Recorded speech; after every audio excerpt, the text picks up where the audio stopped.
எனும் நான்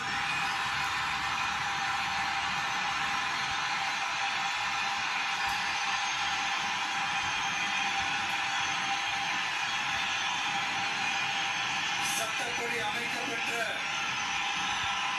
இந்திய அரசியல் அமைப்பின்பால் உண்மையான நம்பிக்கையும் மாறா பற்றும் கொண்டிருப்பேன் என்றும் இந்திய நாட்டின் ஒப்பில்லாத